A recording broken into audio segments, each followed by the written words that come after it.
Bonsoir. Bien, pour commencer, merci beaucoup de m'avoir donné cet honneur de me tenir devant cette caméra. En principe, ce que j'aimerais dire ce soir, je remercie d'abord premièrement ma mère, maman Déborah, qui m'a fait confiance de venir en ce lieu pour participer à cette conférence. Bien. Maintenant, ce que je veux dire par rapport à cette conférence de l'apôtre, vraiment chapeau. Je me souviens de cette histoire dans la Bible, là où il y avait Jean, Jacques et Pierre à la montagne de la transfiguration. Mais c'est un homme qui les a amenés à la montagne de la transfiguration. Cet homme, c'est Jésus-Christ. Et les trois personnes ont découvert qui était la vraie nature de Jésus-Christ. Alors, en venant au Vélaire, j'ai encore 3 fois plus, c'est une manière de parler, découvert la véritable nature de Jésus-Christ. Et pour moi, le Vélaire est une montagne de transfiguration qui a permis que je puisse connaître réellement qui est Jésus-Christ et que par cette connaissance-là, je puisse également rentrer en action.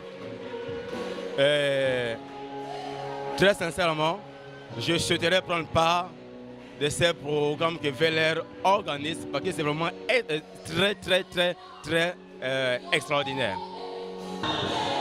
Le Seigneur Jésus-Christ pouvait répondre à un de ses disciples en disant que viens et vois.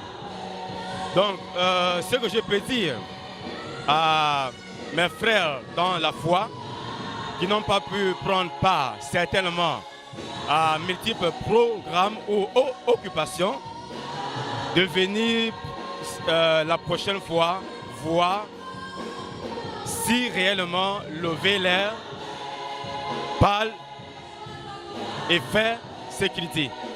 Mais je crois que le Vélaire, il fait ce qu'il dit et ce qu'il dit, il parle. Et c'est une réalité. Bien, vous voyez bien que je suis en train de sourire. À l'endroit, vous savez, pour la plupart des personnes que je porte dans mon cœur, il est difficile que je les appelle hommes de Dieu. Bien qu'ils ne sont pas certainement mes pères spirituels, mais cet homme, il est mon père. Parce que pendant ce temps de la conférence, il m'a conduit quelque part que je ne pensais pas un jour y arriver. Et je crois qu'il n'y a qu'un homme qui vous aime pour le faire. Donc ce que je demande vraiment au Dieu Tout-Puissant, c'est d'accorder à mon père longue vie et de lui inspirer encore davantage ce genre de programme, afin que l'Église de Christ qui est au Gabon soit également connue dans le monde entier avec un bon témoignage.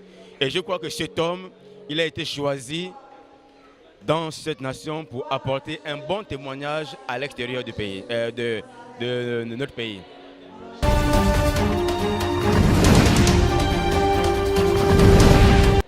Bonsoir à